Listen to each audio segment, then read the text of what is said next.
दिल्ली सल्तनत के किस सुल्तान ने सैनिकों को भी वेतन भू राजस्व के रूप में देने की प्रथा शुरू की?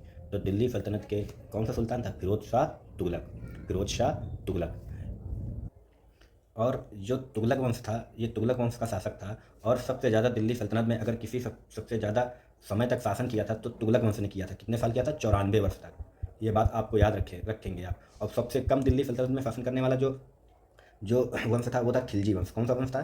खिलजी वंश। आइए एक नज़र जरा वंश के काल में डाल लेते हैं। तो हमने बता रखा है कि पहले होता है गुल खिले। गुल खिले, तो गुल का मतलब हुआ, जिसका मतलब हुआ 1206 से 1290, ये गुलाम वंश है।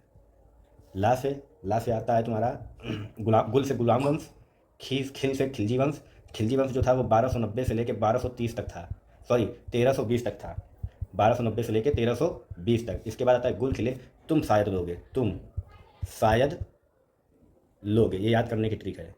गुल खिले, तुम शायद लोगे। तो तुम का मतलब होगा तुगलक वंश। तुगलक वंश जो था 1320 से चलेगा 1414 तक। 1320 से लेकर 1314 तक ये तुगलक वंश। फिर उसके बाद आता है सैयद वंश। सैयद वंश जो था वो 14 से 14 तुगलक वंश हुआ। यहाँ से आता है 14 से लेकर 1450 तक, ये सैयद वंश। फिर इसके बाद आता है अंतिम दिल्ली सल्तनत का वंश, लोधी वंश। लोधी वंश जो था वो 1451 से लेकर 1526 तक चला था, जब बाबर आया था। 1526 को बाबर आ गया था, तो 1526 तक। तो आप ऐसे याद रखेंगे, गुल खिले, तुम शायद लोगे। तो गुल से गुलाम वंश 1206 से 1290, खिलजी वंश 1290 से 1320, फिर तुगलक वंश 1320 से लेकर 1414, फिर सैयद वंश 1414 से लेकर 1450, फिर लोधी वंश 1451 से लेकर 1520। दूसरा क्वेश्चन, ईरानी राजदूत अब्दुल रज्जाक ने 1442 से लेकर 1443 ईस्वी तक किसके शासनकाल में विजयनगर की यात्रा की? तो किसके शासनकाल में की? देवराय द्वितीय के शासनकाल में। शिवाजी को राजा की उपाधि किसने प्रदान की? तो शिवाजी महाराज को राजा की उपाधि औरंगजेब ने सन 1668 एडी में प्रदान की। किस शासक ने राजकीय अभिलेखों को खुदवाने की परंपरा शुरू कर भारतीय इतिहास को व्यवस्थित रूप प्रदान करने में महत्वपूर्ण योगदान किया? तो सम्राट अशोक ने। लिखा है, मगध पर शासन करने वाला प्रथम गैर क्षत्रिय वंश कौन सा था? तो प्रथम गैर क्षत्रिय वंश जो था शिशुनाग वंश था। कौन सा वंश था? शिशुनाग वंश। किस ग्रंथ में चंद्रगुप्त मौर्य को, ये चंद्रगुप्त मौर्य वाला है, वृषभ तथा कुलहीन कहा गया? तो चंद्रगुप्त मौर्य को वृषल और कुलहीन कहा गया है मुद्रा राक्षस में। किसमें कहा गया? मुद्रा राक्षस में। कनिष्क ने किस धर्म को राजाश्रय प्रदान किया? तो कनिष्क ने किस धर्म को राजाश्रय प्रदान किया? बौद्ध धर्म को। पुहार के व्यापारी कोवलन की कथा का वर्णन किस तमिल महाकाव्य में है? तो पुहार के व्यापारी कोवलन की जो कथा है वो किस तमिल महाकाव्य में? शिल्पाधिकारम में है। किसमें? शिल्पाधिकारम। शिल्पाधिकारम जो रचनाकार हैं, इसके रचनाकार कौन है? इलांगो। इसके रचनाकार हैं इलांगो रचनाकार है शिल्पाधिकारम के। और ये जो कथा है ये प्रेम कहानी है। ये कोवलन और इनकी पत्नी एक कन्नगी इनकी पत्नी है, उनकी मध्य की प्रेम कहानी है इस कथा में, शिल्पाधिकारम में। ये तमिल रचना है। ये भी पूछा सकता है किस भाषा में लिखी है? तो तमिल महाकाव्य में लिखी है, तमिल भाषा में लिखी है। हर्षवर्धन और चालुक्य शासक पुलकेशिन द्वितीय के बीच युद्ध किस वर्ष हुआ था? तो हर्षवर्धन और चालुक्य शासक पुलकेशिन द्वितीय के बीच युद्ध 634 ईसा पूर्व हुआ था। पूर्व मुगल काल में भारत की यात्रा करने वाला इब्न बतूता किस देश में आया था? जो पूर्व मुगल काल में भारत की यात्रा करने वाला जो इब्न बतूता था वो मोरक्को का निवासी था। कब आया था? 1333 ईस्वी में। इब्न बतूता की लिखी पुस्तक कौन सी है? रेहला। हड़प्पा और मोहनजोदड़ो किस नदी द्वारा जुड़े गए हैं, जुड़े हुए थे? तो हड़प्पा और मोहनजोदड़ो जो थे सिंधु नदी के द्वारा जुड़े हुए थे। गौतम बुद्ध का जन्म कपिलवस्तु के समीप लुम्बिनी वन में हुआ था। इस स्थल का आधुनिक नाम क्या है? तो इस स्थल का आधुनिक नाम रूमी नंदेई है। कल्पसूत्र नामक महत्वपूर्ण ग्रंथ की रचना किसने की थी? जो कल्पसूत्र लिखा था किसने लिखा था? भद्रबाहु ने। किसने? किन सैंधव स्थलों से यज्ञी वेदियाँ प्राप्त हुई? तो यज्ञी वेदियाँ कहाँ प्राप्त हुई? लोथल और कालीबंगा से। कालीबंगा से कालीबंगा का अर्थ ही होता है काली चूड़ियाँ। ऋग्वेद में किस यज्ञ का वर्णन सर्वाधिक बार किया गया? तो ऋग्वेद में सर्वाधिक बार सोम यज्ञ का वर्णन किया गया है। किस स्थान पर महात्मा बुद्ध ने 5 सन्यासियों के साथ संघ की स्थापना की?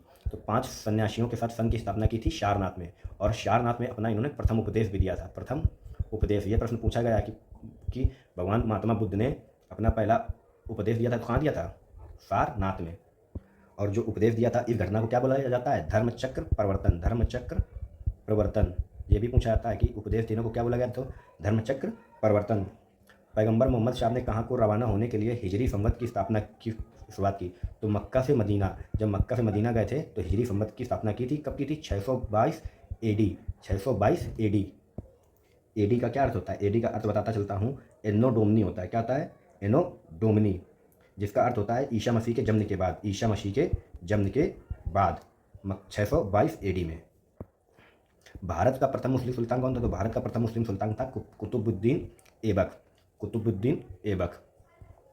सैंधव स्थल, चौंदड़ो और कोटदीजी किस नदी के तट पर स्थित है? तो चौंदड़ो जो है सैंधव स्थल और कोटदीजी सिंधु नदी के तट पर है। और हड़प्पा का जो मोहनजोदड़ो था वो किस नदी पर था? वो भी सिंधु नदी पे था। कहाँ था? सिंधु नदी पे था। ये देखिए, हड़प्पा और मोहनजोदड़ो किस नदी पे थे? सिंधु नदी पे थे दोनों। जैन धर्म का महत्वपूर्ण ग्रंथ जो संस्कृत भाषा में लिखा है कौन सा है? तो जैन धर्म का महत्वपूर्ण ग्रंथ जो संस्कृत भाषा में लिखा है वो कौन सा? कल्पसूत्र। कल्पसूत्र किसने लिखा? भद्रबाहु ने। कश्मीर के मार्तंड मंदिर का विनाश किसने किया था? तो कश्मीर के मार्तंड मंदिर का विनाश जो था वो सिकंदर शाह ने किया था। सिकंदर शाह ने कश्मीर के मार्तंड मंदिर का विनाश किया था। लगभग सभी राजपूत राज्यों ने अकबर की अधीनता स्वीकार कर ली थी, परंतु किस एकमात्र राज्य ने उनकी अधीनता स्वीकार नहीं की थी? कौन नहीं की थी? मेवाड़ राज्य ने। मुगल साम्राज्य के सम्राट के बाद सर्वोच्च न्यायाधिकारी होता था। तो मुगल साम्राज्य के सम्राट के बाद जो न्याय का सर्वोच्च अधिकारी होता था उसको बोलते क्या थे? काजी उल कुजात। काजी उल कुजात। पृथ्वीराज चौहान तथा मोहम्मद गौरी के मध्य कितने युद्ध हुए? तो 2 युद्ध हुए थे, जिसमें पहले युद्ध में विन हुए थे हमारे पृथ्वीराज चौहान, और दूसरे युद्ध में कौन जीता था? मोहम्मद गौरी। पहला युद्ध हुआ था तराइन का युद्ध 1191 पृथ्वीराज चौहान और मोहम्मद गौरी के बीच, और दूसरा हुआ था 1192। तो 92 वाले में मोहम्मद गौरी जीता था, पहले वाले में पृथ्वीराज चौहान।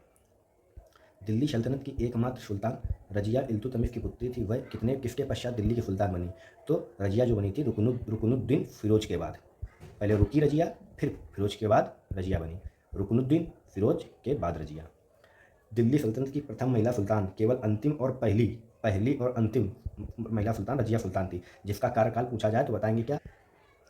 तो जो इनका कार्यकाल था 1236 से 1240, 4 साल तक रजिया ने शासन किया। बाबर के प्रथम आक्रमण के समय दिल्ली की गद्दी पर कौन बैठा था? तो इब्राहिम लोदी, जो 1526 में युद्ध हुआ था, पानीपत का युद्ध, इब्राहिम लोदी और बाबर के मध्य। वैदिक साहित्य में अर्थविद को क्या कहा गया है? तो ब्रह्मदेव।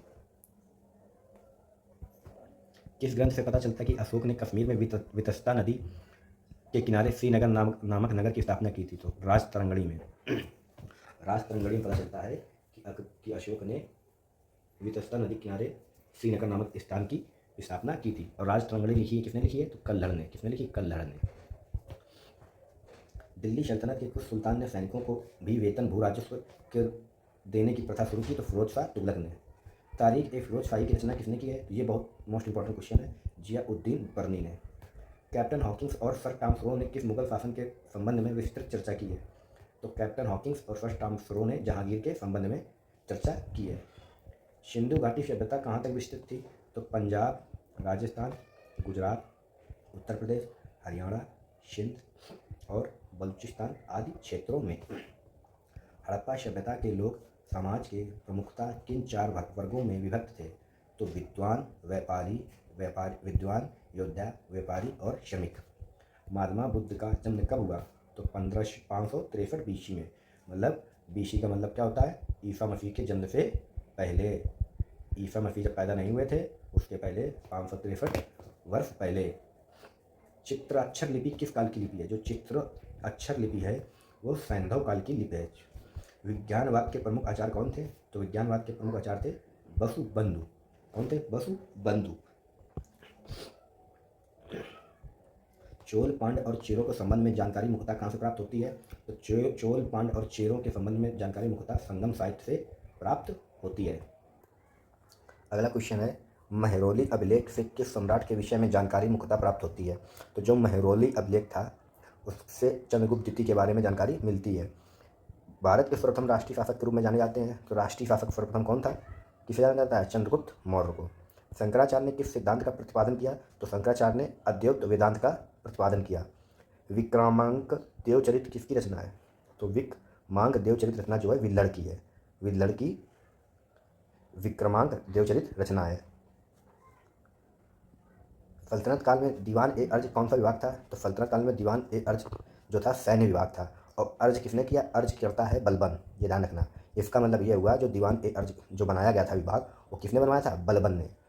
सैन्य विभाग है। अर्ज किसने किया है? बलबन ने। मुस्लिम ग्रंथ हदीस का विषय क्या है? तो जो मुस्लिम धर्म ग्रंथ है हदीस का विषय है मोहम्मद साहब के कथनों, तथ्यों तथा उनके जीवन से संबंधित कथाओं का संग्रह। जैन धर्म ग्रंथों की मुख्य भाषा क्या थी? तो जैन धर्म ग्रंथों की मुख्य भाषा थी प्राकृति। बिंबिसार किस वंश के संस्थापक थे? तो बिंबिसार जो थे वो हर्रक वंश के संस्थापक थे। उतबी फिरदौसी तथा अलबरूनी किस सुल्तान के समकालीन विद्वान थे? तो महमूद गजनबी के दरबार के। चोल वंश का प्रथम शासक कौन था? तो चोल वंश का जो प्रथम शासक था करिकाल था। कौन था? करिकाल। एक चीज़ और बताते हैं, चोल वंश का जो राजकीय चिन्ह होता था वो क्या होता था? बाघ, कूदता हुआ बाघ। क्या था? बाघ। बहमनी साम्राज्य का वह कौन सा शासक था जो दुष्टता और नृशंसता के लिए इतिहास में जालिम नाम से जाना जाता था? तो बहमनी साम्राज्य का शासक था अलाउद्दीन हुमायूं, जो बहुत ही दुष्ट था। एक बात मैं और बता देता हूँ, ये हुमायूं बाबर वाला नहीं है, मुगल काल वाला हुमायूं नहीं है, ये बहमनी साम्राज्य का है, वंश का है, अलाउद्दीन हुमायूं। इतिहास प्रसिद्ध कोहिनूर हीरा कहाँ से प्राप्त हुआ? तो जो कोहिनूर हीरा प्राप्त हुआ था वो गोलकुंडा की खान से प्राप्त हुआ था। नंद वंश का अंतिम सम्राट कौन था? तो नंद वंश का अंतिम सम्राट था घनानंद। यूनानी राजदूत मेगास्थनीज को किस यूनानी शासक ने भारत भेजा? तो सेलुकस निकेटर ने मेगास्थनीज को भारत भेजा। मेगास्थनीज की पुस्तक कौन सी है? इंडिका। मुस्लिम कानून के 4 महत्वपूर्ण स्रोत क्या थे? तो मुस्लिम कानून के 4 महत्वपूर्ण स्रोत थे कुरान, हदीस, इजमा और कयास शरीयत। क्षेत्रफल के आधार पर लगान का निर्धारण क्या कहलाता था? तो जो क्षेत्रफल के आधार पर लगान का निर्धारण था वो मसाहत कहलाता था। क्या कहलाता था? मसाहत। सल्तनत काल में देवल किस रूप में प्रसिद्ध था? तो जो देवल था अंतर्राष्ट्रीय बंदरगाह के रूप में। देवल क्या था? अंतर्राष्ट्रीय बंदरगाह के रूप में। विजयनगर साम्राज्य किन वंशों ने शासन किया? विजयनगर साम्राज्य पर किन वंशों ने शासन किया? तो संगम, शालू, तुलु और अराविडू वंश ने। ये क्रम बहुत अच्छा दिया है, ये सही क्रम है बिल्कुल। पहले संगम वंश था, फिर दूसरा शालू वंश था, तीसरा तुलु वंश था, चौथा अराविडू वंश था। हरिहर बुक्का किसके शिष्य थे? तो हरिहर बुक्का जो थे विद्यारण संत के शिष्य थे। विजयनगर की मुद्रा क्या थी? तो विजयनगर की मुद्रा का नाम था पैगोडा। क्या था? पैगोडा। बुक्का फर्स्ट की किसकी उपाधि धारण की? तो बुक्का प्रथम ने पहले जो उपाधि धारण की थी वेदमार्ग प्रतिष्ठापक की। इटली का यात्री निकोलो कोंटी विजयनगर की यात्रा पर किसके शासनकाल में आया? तो जो इटली का यात्री था निकोलो कोंटी वह देवराय फर्स्ट के समय में भारत आया था। तुंगभद्रा नदी पर बांध किस शासक ने बनवाया? तो तुंगभद्रा नदी पर जो शासक था वो देवराय प्रथम ने बांध बनवाया था। अभिलेखों में किसे गच बैठकर हाथियों का शिकारी कहा गया है? तो जो हाथियों का शिकारी था वो देवराय द्वितीय था। कौन था? देवराय द्वितीय। किस शासक ने संस्कृत ग्रंथ महानाटक सुधानिधि एवं ब्रह्मसूत्र पर भाष्य लिखा? तो किस शासक ने संस्कृत ग्रंथ महानाटक सुधानिधि और भाष्य सूत्र पर भाष्य लिखा? तो देवराय द्वितीय ने। किसने लिखा? देवराय द्वितीय ने।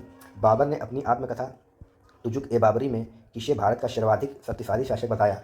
तो तुजुक ए बाबरी में भारत का सर्वाधिक शासक बताया किसने? बाबर ने। ये प्रश्न बहुत इंपॉर्टेंट है, मोस्ट।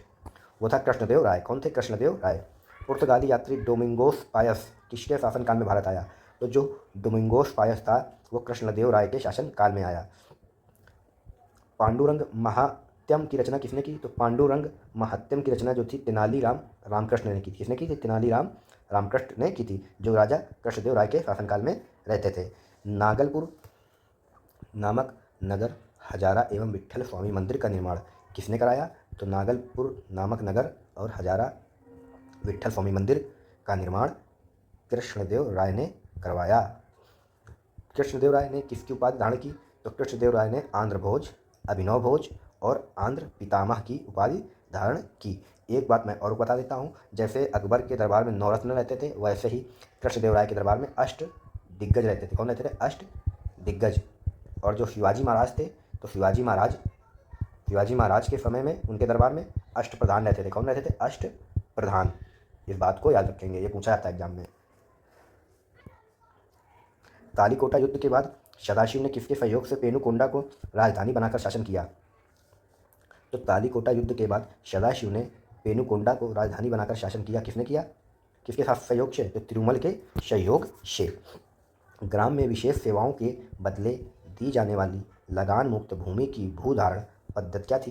तो भूधारण पद्धति थी उम्बली भूधारण पद्धति थी जो लगान मुक्त भूमि की बदले ग्राम्य विशेष सेवाओं के बदले दी जाने वाली लगान मुक्त भूमि की उदाहरण पद्धति क्या थी? उंगली। युद्ध में शौर्य का प्रदर्शन करने वाले मृत लोगों के परिवार को दी गई भूमि को क्या कहा जाता था? तो युद्ध में शौर्य का प्रदर्शन करने वाले मृत लोगों के परिवार को दी गई भूमि को रक्त कोडकी कहा जाता था। रक्त कोडके। ये विजयनगर साम्राज्य चल रहा अभी, ठीक है। विजयनगर का सैन्य विभाग क्या कहलाता था? तो जो विजयनगर साम्राज्य में होता था, विजयनगर साम्राज्य में युद्ध में शौर्य का, तो विजयनगर का सैन्य विभाग क्या कहलाता था? तो कदाचार कहलाता था। क्या कहलाता था? कदाचार। विजयनगर में मनुष्यों के क्रय विक्रय को क्या कहा जाता था? तो वेश्यवग कहा जाता था। वेश्यवग। मंदिरों में रहने वाली स्त्रियों को क्या कहा जाता था? तो मंदिरों में रहने वाली स्त्रियों को देवदासी। बीजापुर में स्थित गोल गुंबज का निर्माण किसने कराया? तो बीजापुर स्थित गोल गुंबज का निर्माण मोहम्मद आदिल शाह ने कराया। किसने कराया? मोहम्मद आदिल शाह ने। चार मीनार का निर्माण किसने कराया? तो चार मीनार का निर्माण कुली कुतुब शाह ने कराया। कुली कुतुब शाह ने कराया। अथवन का क्या अर्थ है? तो अथवन का अर्थ है भू राजस्व विभाग। अथवन का क्या अर्थ है? भू राजस्व विभाग। अमरम का संबंध किससे है? तो अमरम का संबंध जागीर से है। किससे? जागीर से है। किस शासक ने दहेज प्रथा को अवैतनिक घोषित किया? तो देवराय द्वितीय ने। किसने घोषित किया? देवराय द्वितीय ने।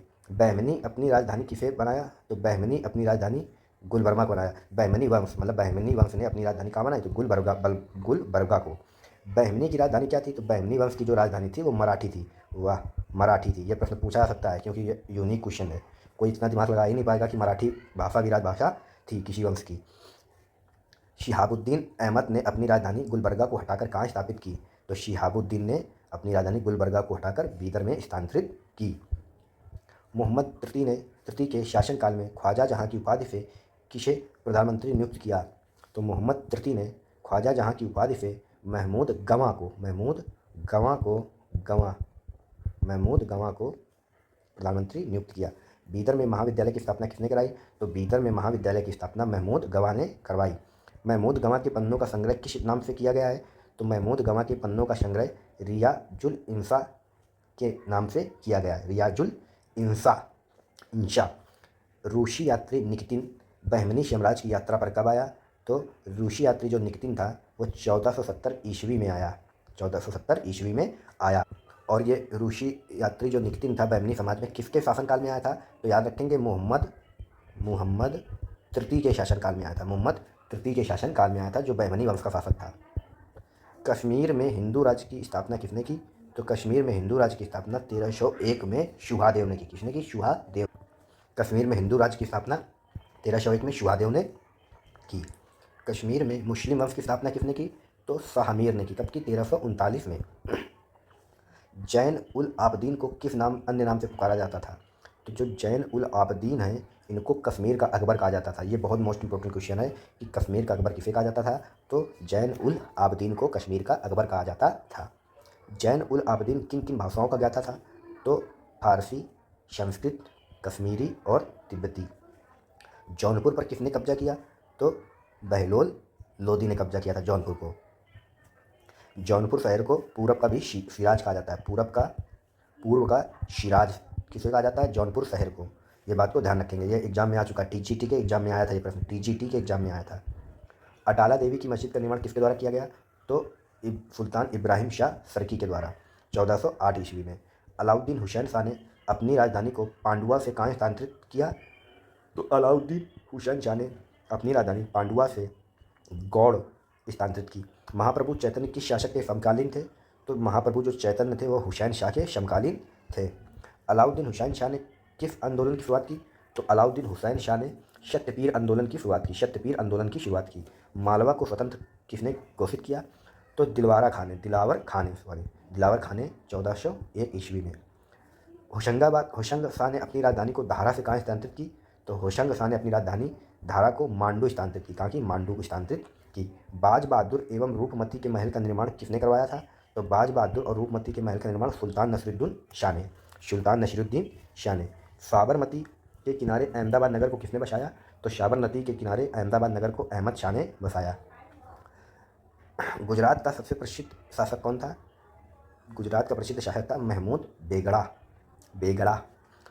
अकबर ने गुजरात को मुगल साम्राज्य में कब मिलाया? तो अकबर ने गुजरात को 1572 ईस्वी में मुगल साम्राज्य में मिलाया। चित्तौड़गढ़ में विजय स्तंभ की स्थापना किसने की? तो चित्तौड़ में विजय स्तंभ की स्थापना की थी 1498 ईस्वी में राणा कुंभा ने। खानदेश किन नदियों के बीच स्थित था? तो नर्मदा और ताप्ती नदी के मध्य में खानदेश स्थित था। ये प्रश्न पूछा जा सकता है कि नर्मदा और ताप्ती के मध्य कौन सा देश स्थित था? तो खानदेश। खानदेश की राजधानी क्या थी? तो बुरहानपुर। शायद बुरहानपुर पड़ता है एमपी में पड़ता है, महाराष्ट्र मध्य प्रदेश में। भक्ति आंदोलन का विकास किसने किया? तो भक्ति आंदोलन का जो विकास किया 12 अलवार वैष्णव संतों और 63 नयनार संतों ने किया। नयनार कहा जाता है शिव के भक्त और वैष्णव अलवार कहा जाता है वैष्णव भगवान विष्णु के भक्तों को। भक्ति आंदोलन को दक्षिण भारत से उत्तर भारत में किसके द्वारा लाया गया? ये प्रश्न बहुत इंपॉर्टेंट है कि दक्षिण भारत से उत्तर भारत जो लाया गया था भक्ति आंदोलन, वो लाया गया था रामानंद द्वारा। तो आज हमारे 100 प्लस क्वेश्चन फिर तैयार हुए। नेक्स्ट लगभग हम लोग 1500 प्लस क्वेश्चन पढ़ चुके होंगे। ये हमारी 15वां पार्ट था। तो आशा करता हूँ आपको ये सीरीज़ अच्छी लगी होगी। इसी तरह लगातार पढ़ते रहिए प्रतिदिन, और वीडियो को कम से कम दिन में 1-2 बार देखिए, रिवीजन कीजिए, 2x की स्पीड में देखिए, आपको सारे क्वेश्चन रिवीजन हो जाएंगे।